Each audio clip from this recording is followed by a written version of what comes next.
Derecho de la Universidad de Salamanca, diploma de estudios avanzados por la Universidad Complutense de Madrid, profesora de Obligaciones Civiles y Comerciales y de Derecho del Consumidor de la Facultad de Derecho de la Universidad Nacional de Tucumán, relatora de la Corte Suprema de Justicia de Tucumán. Doctora Belén, adelante. Está muteada, ponga el micrófono.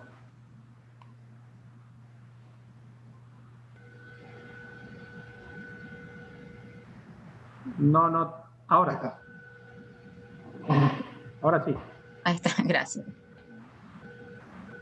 Adelante. Bien. Decía que en primer lugar, por supuesto, quiero agradecer la convocatoria al senador Martínez y por supuesto también al senador Parrilli como presidente de la comisión que también forma parte de esta convocatoria. En los minutos y en el tiempo que me ha asignado me propongo compartir solo algunas reflexiones sobre una de las temáticas que fue motivo de abordaje por la Comisión de Reforma, que a su vez fue asumida como un tema central con la idea de ofrecer al consumidor argentino un nivel de tutela equiparable o superior al que accede cualquier otro consumidor en el derecho comparado. Esta propuesta, por otra parte, elaborada en el marco del anteproyecto, ha sido recogida por este proyecto del Senado que hoy nos convoca, pero también ha sido recogida por los dos proyectos presentados en la Cámara de Diputados, tanto por el oficialismo como por la oposición. Respecto del tema, concretamente es el tema del sobreendeudamiento del consumidor. Creo que no hace falta mayor esfuerzo para justificar la preocupación global en torno a la problemática del sobreendeudamiento. Lo justifica la gravedad de la situación individual y familiar por la que atraviesan los consumidores sobreendeudados, pero no solo en contextos de pandemia, como la situación de emergencia por la que hoy atravesamos, sino porque se trata de una problemática vinculada directamente a la dinámica propia del mercado en esos tiempos de normalidad. Y creo que es por esto que así ha sido asumido por países con economías estables que cuentan ya desde hace muchísimos años con regulaciones altamente protectorias para los consumidores. Insisto entonces en la idea de que es necesario un abordaje de esta problemática en nuestro país y en la idea de que este esfuerzo se encare con perspectiva sistémica y no como un producto legislativo de mera coyuntura. La problemática del sobreendeudamiento impone la intervención del legislador, lo justifica la especial vulnerabilidad de los sujetos afectados, la naturaleza de los derechos y de los bienes que están involucrados en esta temática, y además por el impacto que ese endeudamiento excesivo provoca no solo en la esfera personal y familiar del consumidor, sino también en el regular funcionamiento del mercado. Insisto en la idea de que esta ley o propuesta regulatoria debe traducirse en un modelo que guarde coherencia con el sistema general dentro del cual se emplace y que se inspire en sus paradigmas, en sus principios y, por supuesto, en sus valores.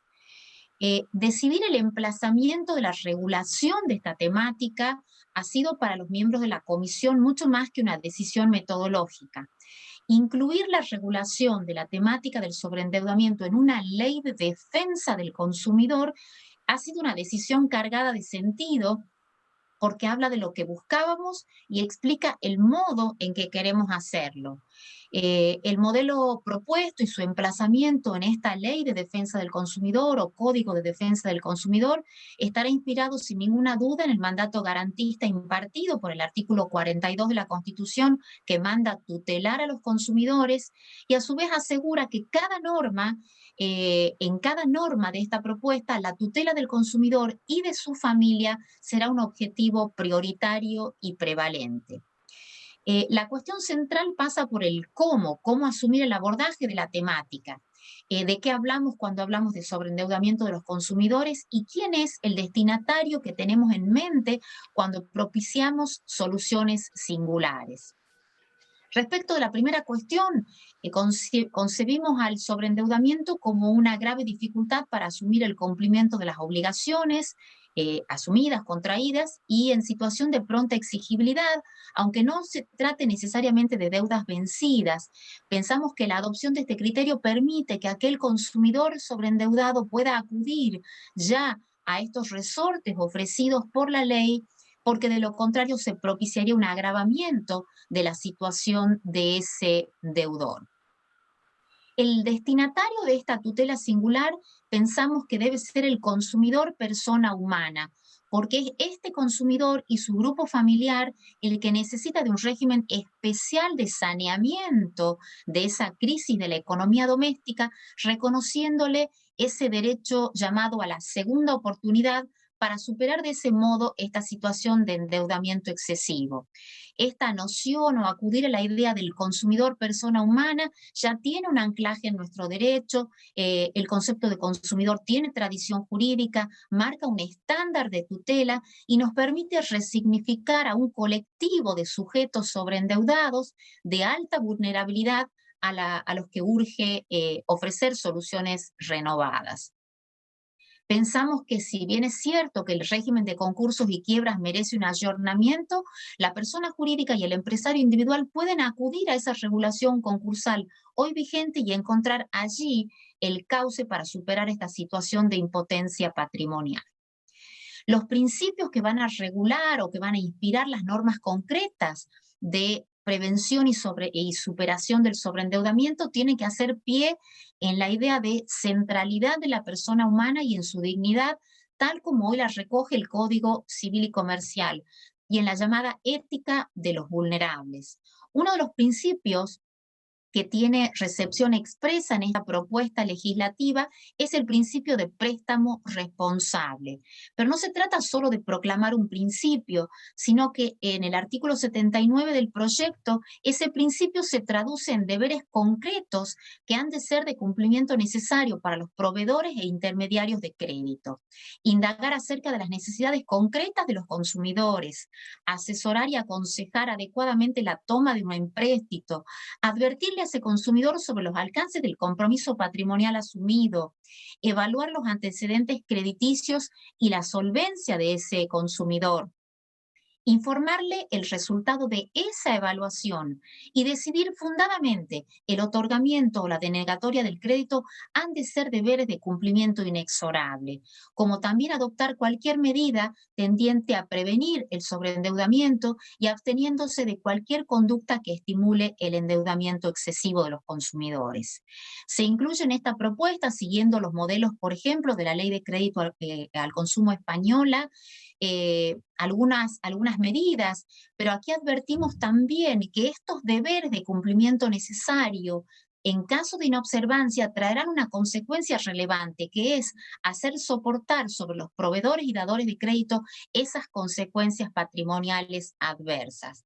Creo que hay que insistir en una idea, que es la idea de que el endeudamiento excesivo y la eventualidad del incumplimiento de las obligaciones asumidas por los consumidores no son riesgos ajenos a la actividad que despliegan en el mercado los dadores de crédito, sino que son riesgos propios de su actividad y que por lo tanto resulta intolerable que frente al sobreendeudamiento de los consumidores se pretenda trasladar esos costes para que sea el consumidor el que soporte en exclusividad esas consecuencias adversas. La prevención del sobreendeudamiento es prioritaria, el resguardo de las buenas prácticas en el mercado tiene que ser un objetivo central de la regulación y por eso es que todas las desviaciones que se detectaran en el comportamiento de los sujetos involucrados en la operatoria, los proveedores y los consumidores deben ser claramente desalentadas. El proyecto propone entre los artículos 84 y 90 todo un cortejo de normas preventivas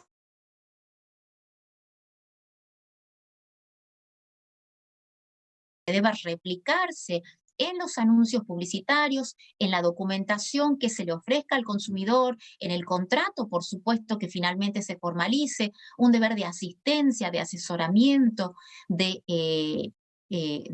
consejo particular, por supuesto, resguardar ciertas formalidades al contrato que le aseguren al consumidor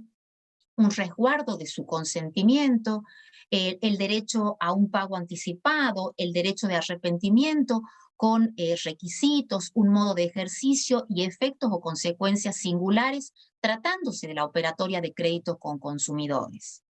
Por supuesto que frente a una situación de sobreendeudamiento ya consumado, se impone ofrecer otros resortes, otras medidas que son avisoradas en el proyecto y que son recogidas hoy en los proyectos que han sido ingresados en la Cámara de Diputados, pero que recogen esta iniciativa, las bases de este anteproyecto, proponiendo la renegociación del pasivo con mecanismos propios. Sabemos que la superación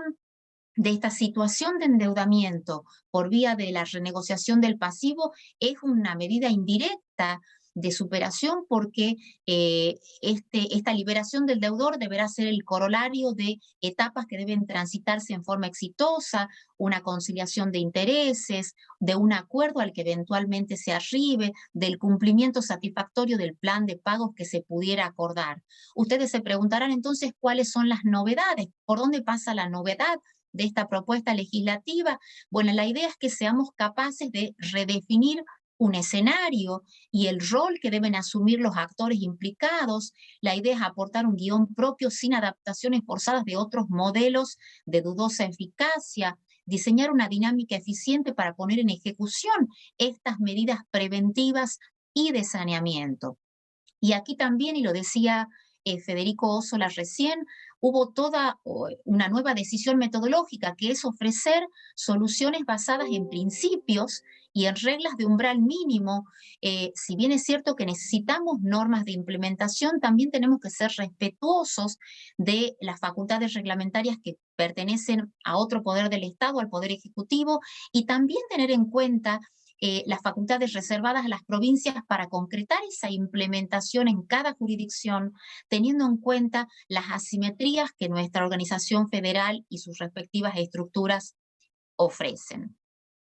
La renegociación como mecanismo de saneamiento va a estar caracterizada por la intervención de un funcionario. Esto lo justifica las asimetrías, lo decía el doctor Ossola recién. Hoy en día todos los problemas que están llegando a los tribunales de justicia de consumidores que no pueden asumir el pago de sus créditos UVA, de sus círculos de ahorro, hasta de los contratos de medicina prepaga, son derivados a una instancia de renegociación. Pero hoy nuestros consumidores no pueden sentarse a renegociar con los proveedores por esa clara asimetría entre ellas. Exige y es necesaria la intervención de un funcionario que convoque a esos acreedores, que promueva el diálogo y la discusión, instar medidas de resguardo patrimonial y extrapatrimonial para ese consumidor y su familia en riesgo de marginación, proponer soluciones alternativas, neutralizar cualquier situación que comprometa este fin de sanear la economía doméstica en crisis y rehabilitar a ese consumidor, impulsar acuerdos, lograr su homologación, etc. Creemos que hay que proponer normas que